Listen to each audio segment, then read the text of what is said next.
Assalamualaikum warahmatullahi wabarakatuh. Kami dari kelompok 4 neotropik akan menjelaskan zona neotropik. Berikut penjelasannya. Keadaan lingkungannya umumnya beriklim tropis, tetapi sebagian arah selatan termasuk beriklim sedang. Di wilayah neotropik banyak terdapat gunung dan pegunungan. Faunanya beraneka ragam dengan bentuk spesies endemik burung dan mamalia.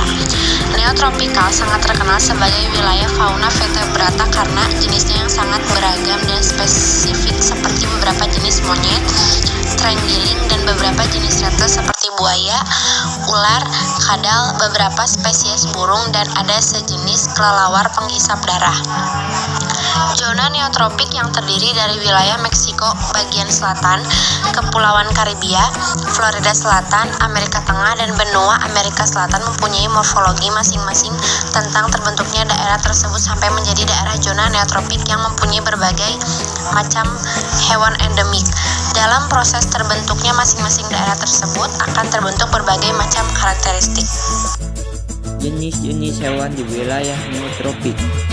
Burung, jenis-jenisnya burung unta Amerika, tinamous, baucan, burung ayam batu, kolibri lebah, makau, dan wadzin, dan guacharo.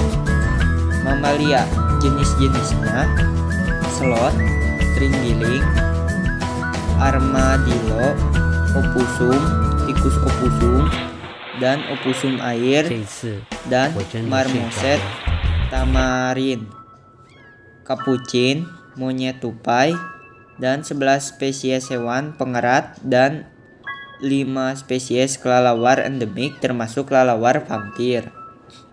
Reptil, jenis-jenisnya kadal ex-auntusia, buaya caiman, tokek, kura-kura, ular piton, anaconda, dan berbagai spesies ular lainnya. Amfibi, jenis-jenisnya katak, kodok, dan salanderman.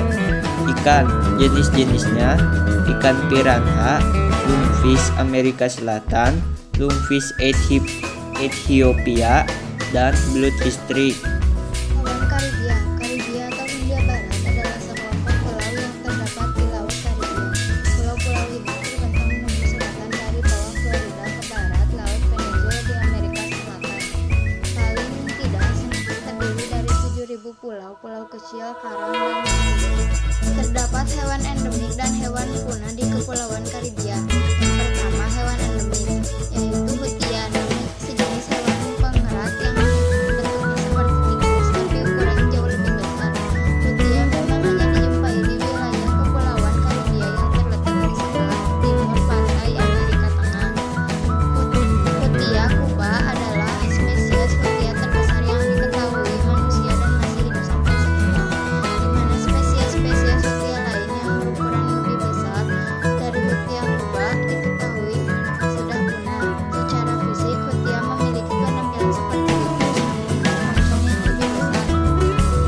Yang kedua, ada hewan punah, Carilian mamsil, satu-satunya anjing laut asli Pulau Karibia dan Teluk Meksiko. Hewan ini secara resmi dinyatakan punah pada tahun 2008, walaupun tidak pernah muncul sejak tahun 1952 dan merupakan satu-satunya keluarga dari anjing laut yang mengalami kepunahan dikarenakan perbuatan manusia.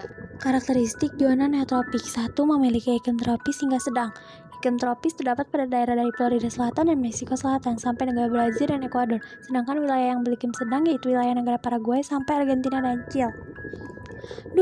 Temperatur suhu rata-rata 60 derajat Fahrenheit atau 15,60 derajat Celcius dengan curah hujan tinggi pada musim panas dan curah hujan terendah pada musim dingin. 3. Sebagian besar wilayah zona neotropik adalah gurun besar, terutama di wilayah benua Amerika Selatan, berada pada pesisir Pasifik meliputi pesisir Peru dan Chile. Bahkan daerah terkering atau gurun Amerika Selatan terdapat Chile, yaitu gurun Atacama, yang merupakan salah satu gurun terkering di dunia. Daerah dengan iklim ini juga terdapat di Argentina bagian barat, Patagonia, dan Brazil sebelah tenggara. 4. Berada pada jalur pegunungan Andes. Jalur pegunungan ini terbentang di wilayah barat benua Amerika Selatan sampai benua Amerika Utara. Di Amerika Selatan, jalur ini melalui negara Chile yang menyebabkan banyak terjadi gempa di Chile.